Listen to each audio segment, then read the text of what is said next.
Hello guys, today we will start mass production of AM fungi. There are three major well-known systems adopted widely in the mass production of AM fungi. There are three kinds of mass production of AM fungi. These are: first, substrate based production system; second one is substrate free production system; third is in vitro production system. First we will study about substrate based production system. In this method is also known as classical method for production of AM fungi.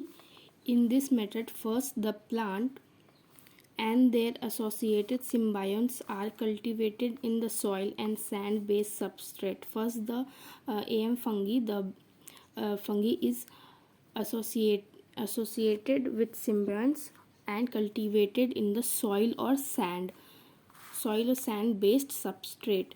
After the initial production of AM fungal inoculum, these fungi are propagated for the mass multiplication by using a single species or a consortium of identified AM fungal species in clay or plastic pots, or scaled up to medium size bags and containers and large raised or ground beds. Means that in the initial production of fungi, the fungi inoculum, the fungi are propagated in mass multiplication using single species or a consortium of identified AM fungal species. It will be multiplicated in clay or in the plastic pot, or scaled up to or in a medium high rise bags or containers, or large raised or grounded beds means that if you dug the soil in the ground and it become like bed like structure, and we will fill that pit with the AM fungi inoculum, and the sand or the soil medium we will be using for the growth of the mass multiplication of AM fungi. Next is the whole system setup is cultivated under controlled or semi-controlled condition in greenhouses or plant growth chambers. Means that the the condition needed for the growth of the AM fungi will be controlled totally, or it will be semi-controlled. So we can use greenhouses or plant growth chambers for this mass multiplication of the AM fungi. The starter inoculum usually consists of a single or a consortium of spores and infected root segments. First, in the starter of the inoculum, it usually consists of single or consortium of spores and infected roots. Means that it needs some spores and the infected root segments. In order to prepare the after inoculum, the root segments are dried and chopped into fine pieces to obtain the mixed inoculum. Firstly, we develop the inoculum by putting some spores and infected roots. Means that if we are growing the inoculum in the pot, so we will, here it is the root, and the spores will affect the roots. Now these roots are for the further multiplication. What is done, these roots are cut into fine pieces, chopped into fine pieces, and then it is proceeded for the further multiplication. While wet sieving method and decanting techniques were used to obtain the single spores. Now, as we have read about in wet sieving method, that we get the spores by the process of wet sieving and decanting technique. So after this process, we will use the wet sieving method, and we will separate the spores from the roots. which in from the roots, the spores which are attached with the roots, we will separate them by the process of wet sieving and decanting technique.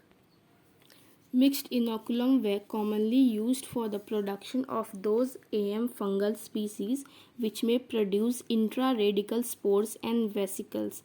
Means that mixed inoculum is that in which the production of AM fungi species which may produce intraradical spores and vesicles. The spores and intraradical spores which are present in the root cells, inside the root cells, which is intraradical spores.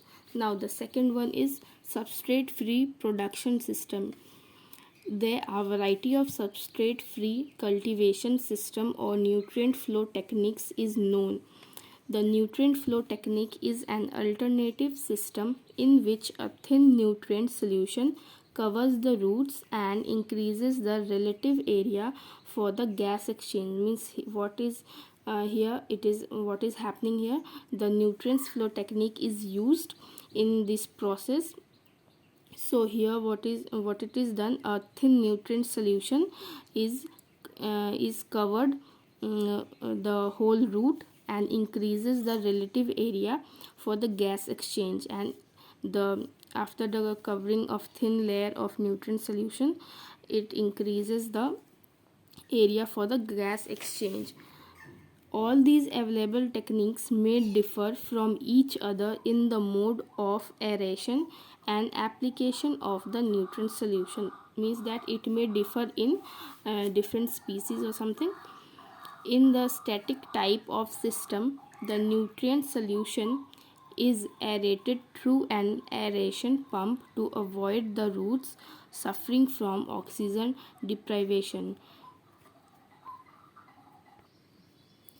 If it is a static type of system or technique used, then the nutrient solution is aerated. Means aeration is provided by the help of pump to the roots suffering from oxygen deprivation. Means that roots which are not getting sufficient oxygen, here uh, through the by the help of the pump, aeration pump, the oxygen is provided to the roots. The pump must be switched on periodically to minimize the flow of nutrient solution and stuffed of air bubbles which might be damaged the expansion of the delicate extra radical hyphae. Means that the pump should be switched on periodically, means by timely, it should be switched on timely, time to time the oxygen and the nutrients should be provided to the roots, otherwise it will be damaged and the extra radical hyphae which is also a delicate will can be damaged by the oxygen deprivation if it does not get oxygen in the proper amount and on proper time. Third process is in vitro production system. In vitro production system, the AM fungi was established first, and then the root organ culture system was introduced by using tDNA transformed root of Docus carota. Here the first root is first the AM fungi was established, first the spores of AM fungi, and then the root and the root organ culture system, and by the both mixing both the process, we get the mass multiplication of AM fungi. This is called the in vitro production. Here mass scale production of AM fungi has been achieved by root organ culture. Here what in vitro production system, what we are doing, we are doing root organ culture in small containers in an airlift bioreactor. The lack of unwanted microorganisms makes this system more appropriate for the mass production of high quality of AM fungal inoculum. Means that the here what is happening, no other or very less other microorganisms are acting on it, so it is here written, see, lack of unwanted microorganisms. This lack of unwanted microorganisms is making this process more appropriate and of high quality of AM fungal inoculums. So by in vitro production we get the high quality of and more appropriate AM fungal inoculants. However, in vitro plant culture need regular additions of culture medium which might increase the risk of cross contamination. Means that in vitro culture it needs an regular addition of culture medium, and this is the point where it is a high risk of getting cross contamination. Means that may other bacteria or may other microorganisms may harm the inoculums. Now here is the diagram of mass production techniques. Firstly, what is here? Isolated AM fungal spores. Isolated means there is no microorganism, other microorganism or any harmful or infected organism present here. It is isolated. Okay. Now here what is this? Host plant colonized by AM fungal spores. The plant is here, the roots, these are roots, these are the aerial part, and these are the root which is affected by the AM fungal spores. Now after the cultivation, or we can say the when the spores affect the roots, now the third process is chopped roots pieces infected with AM fungal spores. Now these infected roots by the AM fungal spores, now it is chopped into small pieces or chopped into fine pieces for the further process of mass production or anything. We also use this in crops, in agriculture. So this was the diagram of mass production technique.